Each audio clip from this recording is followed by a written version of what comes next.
All right. Welcome to Wake Up to Your Life Magic, a podcast dedicated to elevating our leadership through the conversations we have, and particularly in the corporate world.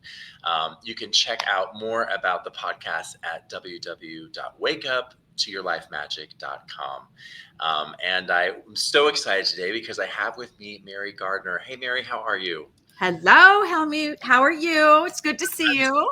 Happy So good to see Friday. you. Happy indeed. I Yeah. am. I'm so excited because I know we're going to have both of fun on this in this dialogue.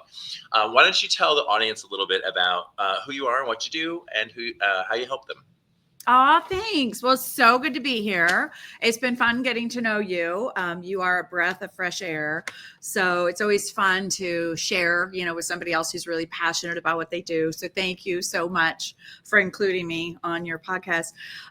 So I have been an executive communication consultant and coach for about or over 20 years.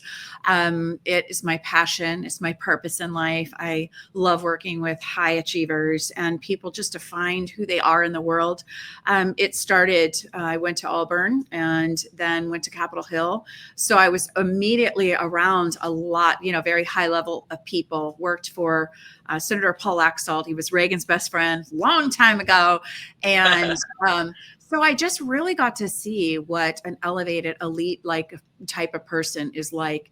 Then I became a celebrity lecture agent and at one of the country's largest speaker firms. And so I got to travel with a lot of speakers, world leaders, people who are in cabinets right now. I was their agent. I was their, the person that booked them. So that was on all sides of the political spectrum. And found that really helped shape who I was as a professional is knowing at the top of the heap, there are people and standards that they hold. And so I learned a lot there. Ended up later meeting my now ex-husband on the internet. I was one of the first people to meet my then husband online. So I was big into talking about that, did the lecture circuit, then had a stint on Wall Street, worked at Goldman Sachs as a corporate trainer and owned one of the first coach training companies in the world. So I've been out there for a long time working with high level achievers. And at this point in my life, I just always feel led to the right people. And I have a vision that I want everybody to be living and working in their purpose. So they're happy, and they spread goodness, not the crap that a lot of people are stuck in mired in. So that's kind of who I am. I'm a mom and I have a horse and I am an animal lover and I love the outdoors. So that's a little bit about me. Oh, and I That's swim. I'm a beautiful. swimmer too, and I got some guns. Yes, she does. Look at her. Show me her guns. Yes. That's amazing, Mary, and what a wonderful experience to be around all those individuals. And as you talk about communication and how to support people, having those experiences just really gives you a lot of clarity. Um, I love to give the audience an opportunity to get to know some part of you that really speaks to a moment in your life maybe that switched you, that changed you, that Um, made your story what it is. What's something you can share with the audience a little bit about your story, a moment that was perhaps defining for you? Oh, I love that question. That's so brilliant. Well, when I lived in New York, I always prided myself in being like the fastest walker. I'd walk faster than everybody. I was like, zip, zip, zip, zip, zip, zip, Really? know everything, what, big connector, do this, do that. And then I got pregnant and I had a preemie, and my baby was 28 weeks. So he was 12 weeks early.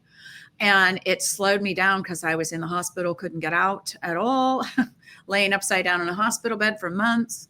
And then when he was born, some little complications. And then at the age of 5, maybe it was 7, he was diagnosed on the autism spectrum.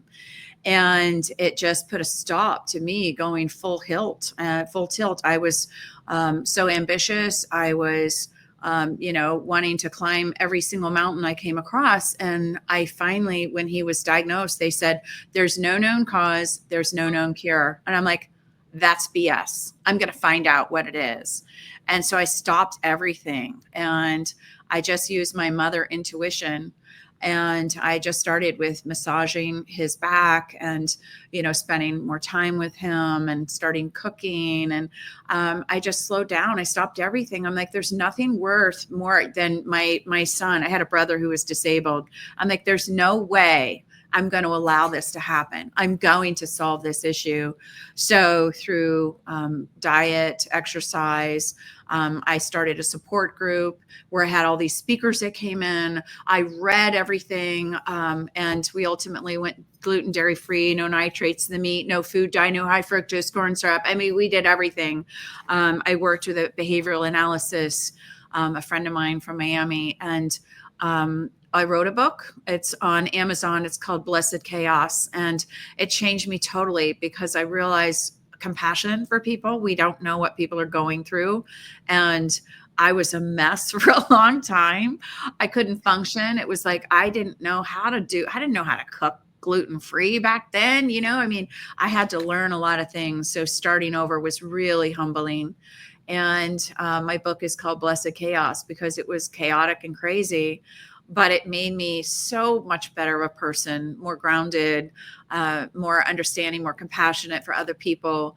And so I know life is up and down, and that's the way it goes. So not all of us are at the top all the time, and that's okay. So that was my pivotal moment. My son is now 25 and amazing. He's studying to become a pilot. He's the hardest worker I know. He has 3 jobs. He's like a machine. He's amazing. So he's not on the spectrum anymore. And, I believe that and everything else can be healed. So it takes some time, effort, and strategy, but that's my belief. So That's beautiful. I mean, there's so many things in there. First of all, I would have competed you for fast walker. I feel like gay men have an advantage. But it's interesting because life has a way, I found as a parent, of bringing us the lessons we need to learn sometimes through our children. And it's just one of those things that occurs. And I love how your life was slowing down. You said, you weren't at the top, but maybe you were. Maybe you were, becoming what you needed to become through the process of him. And that's a beautiful story. I'm sure something everyone can relate to, because there are moments we think we're not winning when in fact we're just developing another skill, right? Yeah. We're developing something else. Yeah. There's people that go through that desert. The desert is not fun. And I remember saying to my mom, where's the joy? Where's the joy?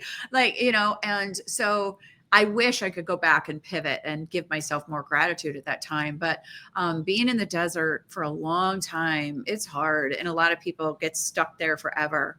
And so I'm just so grateful I'm not there anymore. Yeah. But you're right. Kids are our greatest teachers. They are. Yeah. Whether we like it or not, we did. Yeah. You don't even realize that that's what you're signing up for. You just don't even know. I think if we knew, we wouldn't have them, Amen to that. Right. Amen Well, to let's that. talk a little bit, Mary, about the vision you're creating. You do the work you do. You're helping people as you are. What's your vision as your North Star of what you're creating in the world, and hoping to achieve through the work that you're doing? Yeah. I'm kind of like, oh, squirrel. Like, let me go there. Let me go there. I've been, as an entrepreneur, you get to do that. So but I think the thread that's always been in my heart is really helping people evolve and helping people see a better place for themselves and having a higher vision for themselves.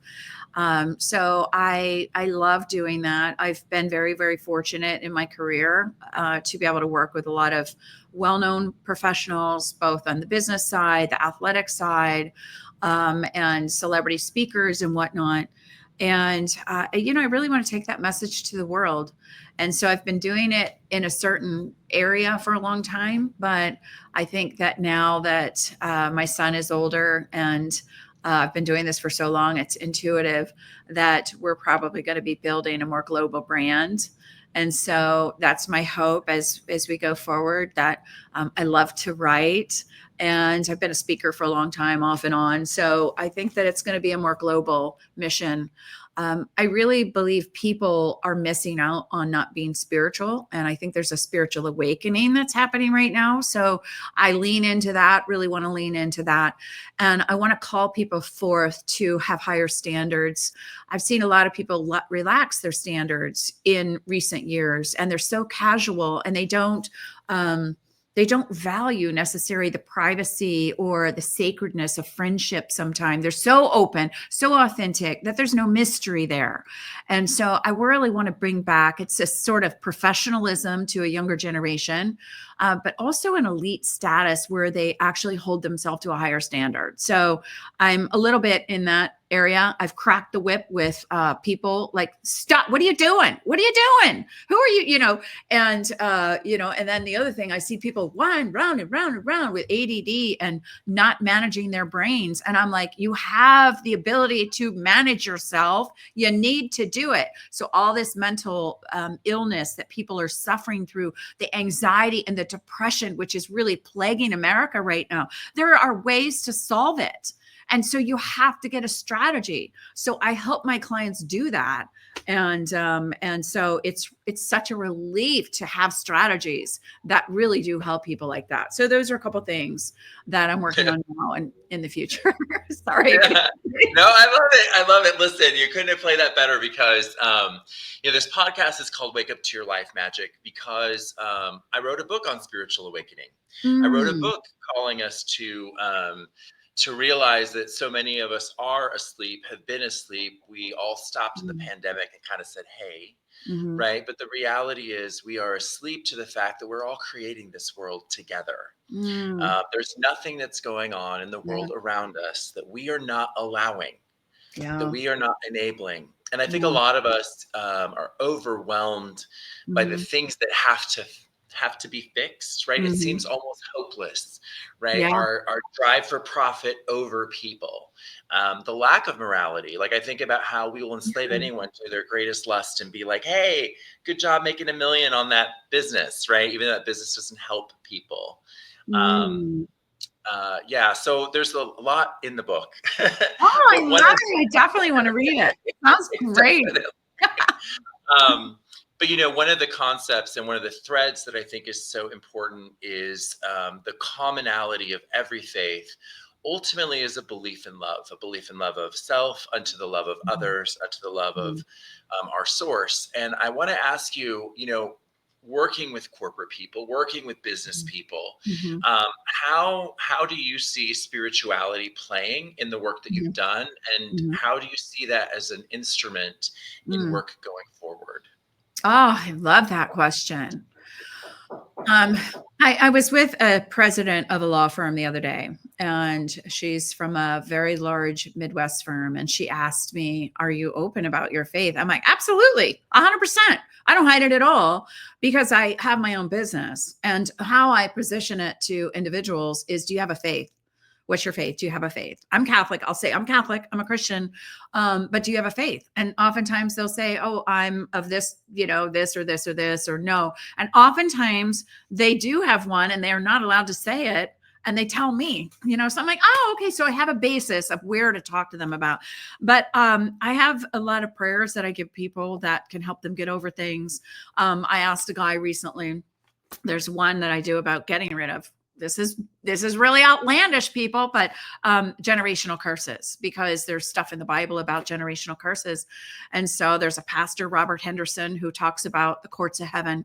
And I had this client of mine, he's a friend, he's a publisher. He called me. It's like, how you doing? He said, oh man, he said, I can't do this. He said, my son's living with us. He said, he won't move out. He's got his 3 kids. My wife and I are going crazy.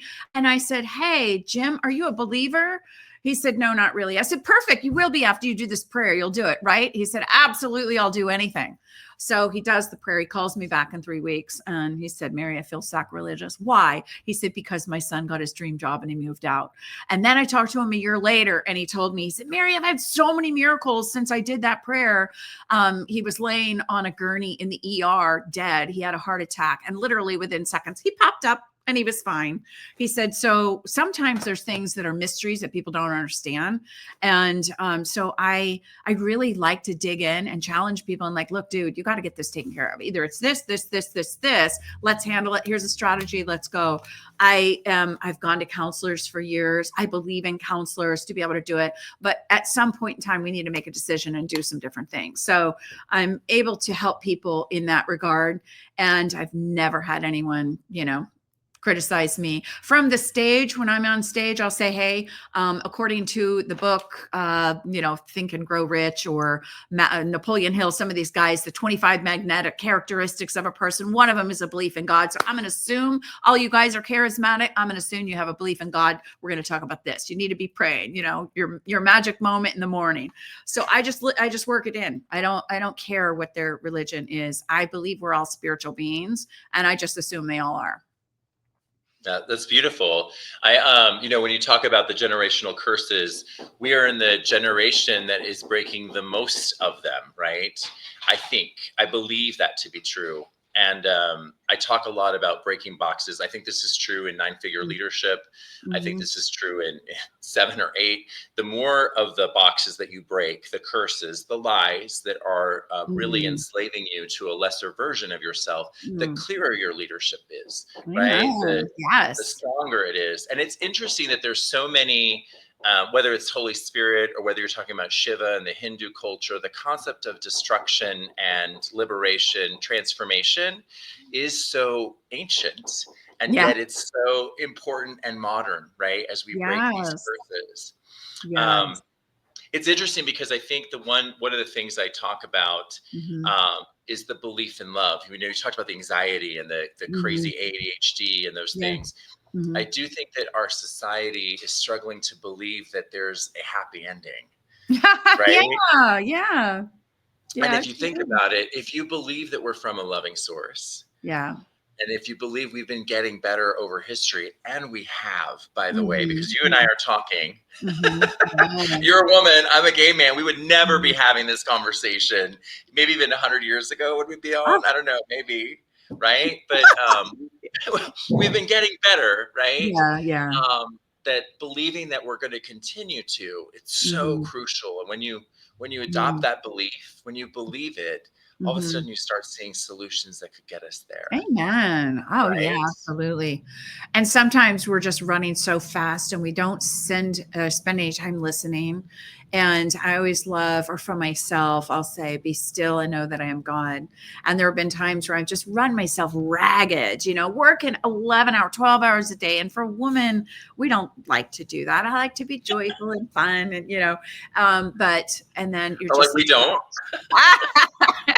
you guys can, I don't know, maybe handle a little bit more. I think I've accepted that through the years. Like, I'm not built, it's kind of like the bro culture, like as women that are trying to do bro culture, it's just not the way we're naturally built. And so for me, I like to lean into joyfulness, quiet, peace, calm. So I will ask people, you were talking about leaning into love. It's like, where do you feel good? Where are you happy? What are those things that genuinely fill your cup? And start to do a little bit of that and bring yourself, they even have studies on vacations. You need to take some time off. So I think all of those things together just to bring some balance. And I've learned something else really important recently through one of my clients who has a gratitude. It's a like a 3-week test or whatever. He can change anybody's mental illness or anxiety. He's gotten people off meds and everything by using gratitude. And his name is Thane Martin. He's amazing. He's an amazing coach. And he works with people to create these opportunities and experiences so your brain actually will change and get in gratitude. And for a long time, I lived with, that where's the joy? I'm doing all the work. I'm going to church. I'm reading my scripture. I'm doing my journal. I'm working out, but I didn't have that internal love that you're talking about.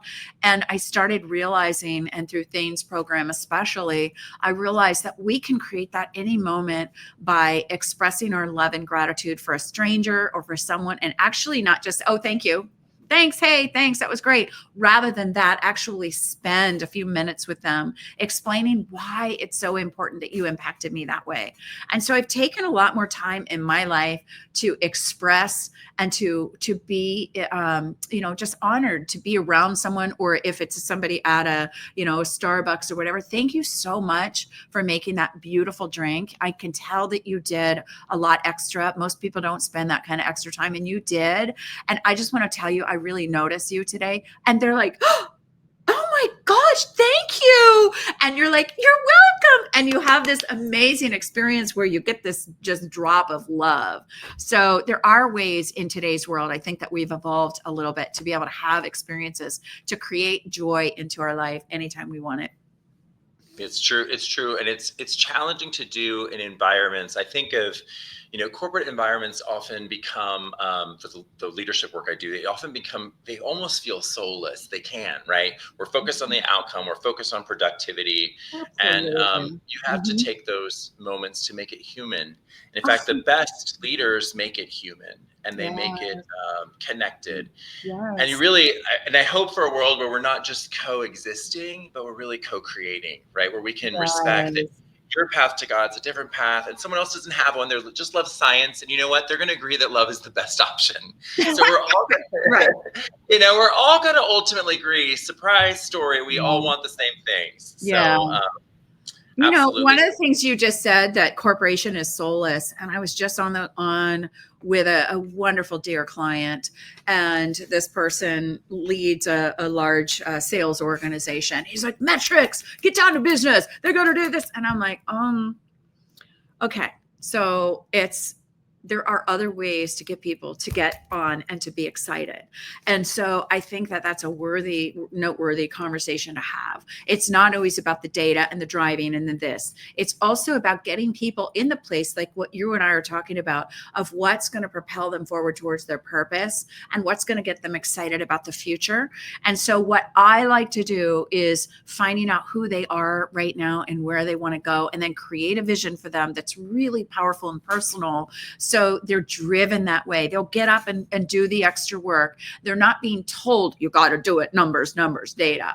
So I think that the world of coaching, if businesses were smart, the leaders would really integrate coaching into their daily lives and into how they manage. But also they'd bring in coaches like you and me to their companies to help find the soul in people so they could find that purpose within the organization.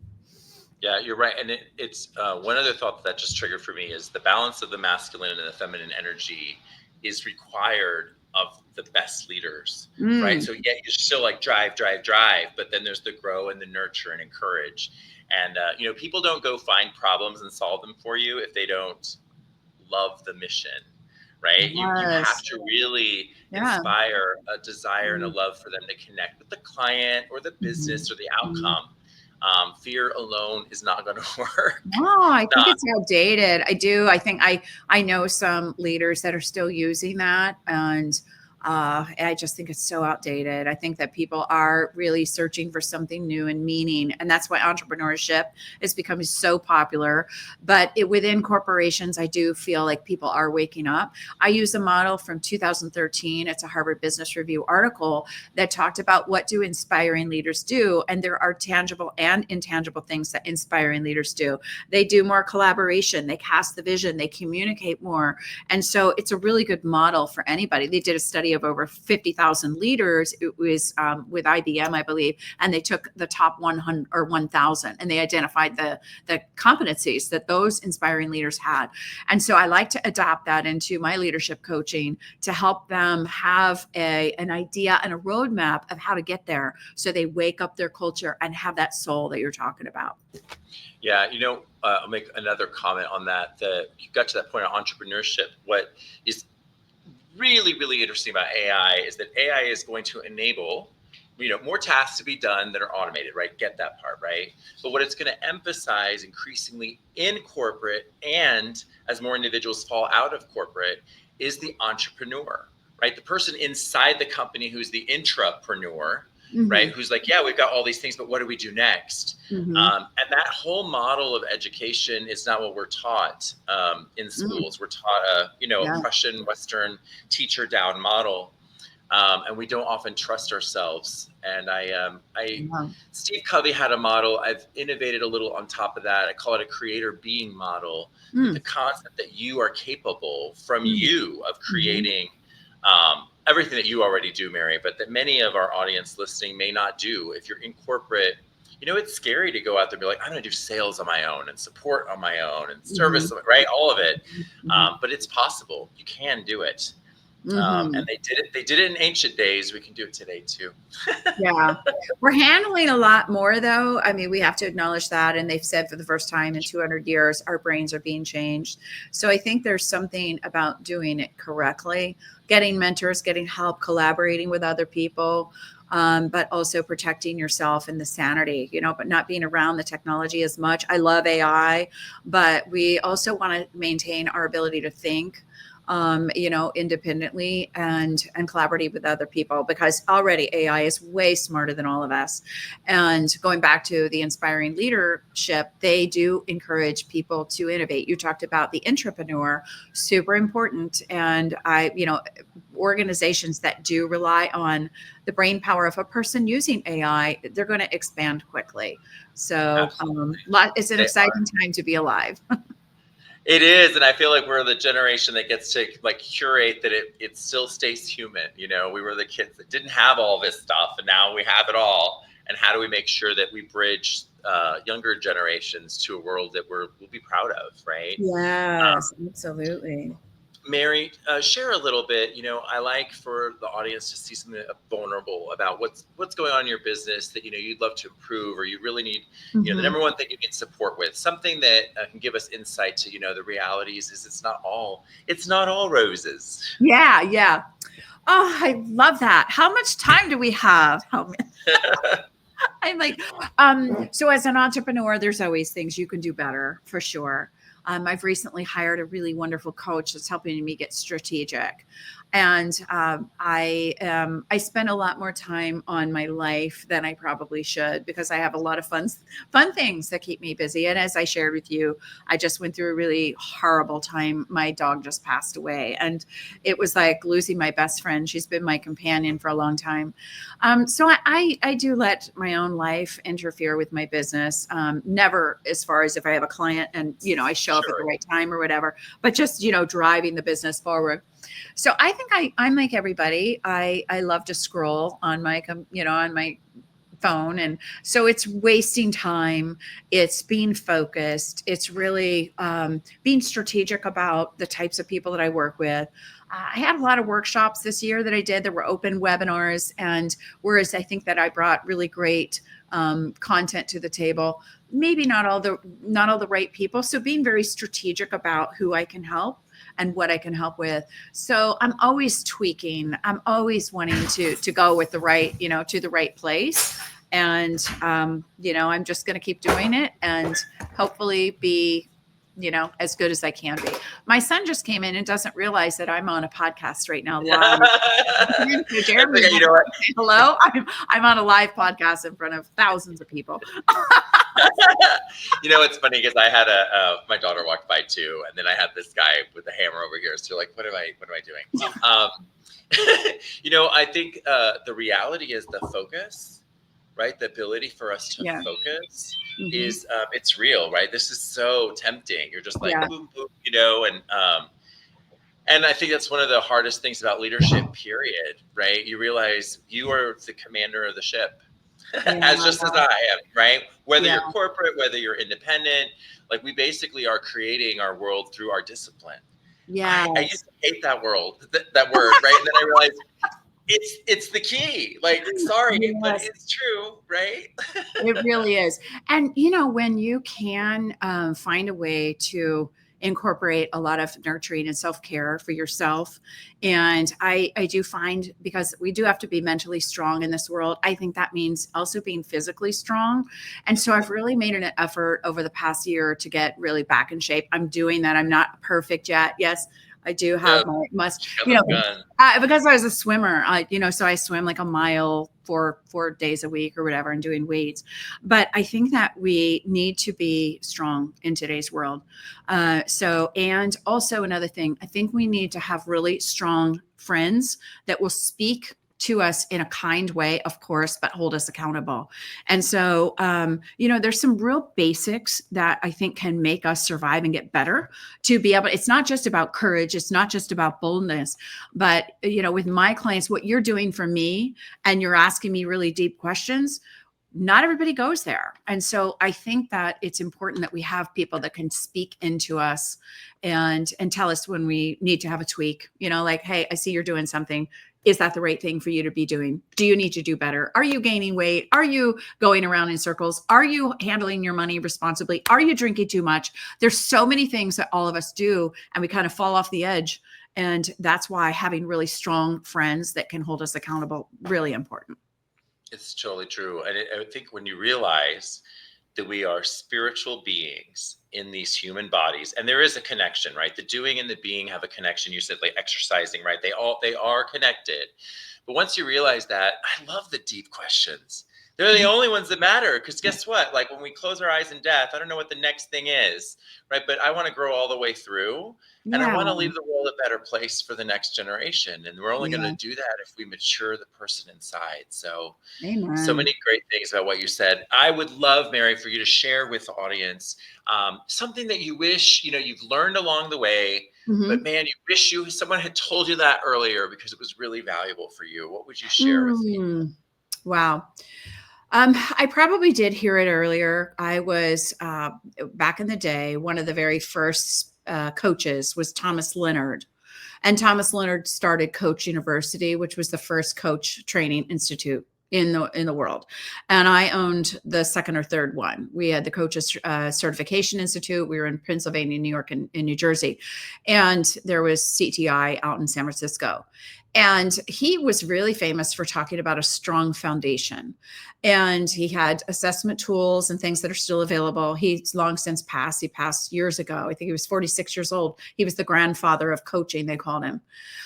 So I think as a strong foundation that you want to look at is, having, of course, God first, family second, friends third, your business is having a stronger foundation and really working on that. And to me, that means character, that means ethics, that means a spiritual, for me, it's my Catholic faith. And I've leaned into that. I listen to Hallow app. And I don't always feel anything. That's one thing that people don't necessarily understand, is that you don't always feel everything, feel like this presence of God all the time. Mother Teresa certainly didn't. But I wish I would have not gone off the rails sometimes in my careers and stayed the course, stayed committed, true to my faith. And I would, I think ultimately I hear people talking a lot and they're like, oh, my angels. And I'm like, oh, come on, go to the source, go to the source. What are you doing? But I'm not that confrontational with it. So I wish for me that I would have stayed the course early, years ago. And now my goal is really to help people really what you're doing. So important, being bold with your faith, encouraging other people to have some, to follow love, and to then create a world that's beautiful, helpful, inspiring, and loving. And so that's my goal going forward. That's beautiful. I'm going to chime in. I think that's beautiful. I think revitalizing a true belief in a loving source, right? And that source can be your ancestors. I get really excited about that because I agree with you. I think that we've come so far. We've come so far, and AI is the doorway for us to go further. We just need to have a unified vision, right? And I'm going to go to some Bible stuff. I say I feel like we are in the modern day Tower of Babel, right? And the message was, you can do anything if you're united in a belief, right? And I no longer worry about whether you're Muslim or Hindu or atheist, right? But if we have a common belief in the love of one another, the love of ourselves, and the love of our future, we can do anything with AI. Yeah. And we can solve some of the world's hardest issues. Yeah, even think about what's the possibility of mental health and the ability to take some of the people that we consider today challenging, because cognitive behavioral therapies, it's a lot of work, Yeah. right? But what if AI can work with those people to help them think through, their lack of social skills or their overdeveloped narcissism, like whatever it is, right?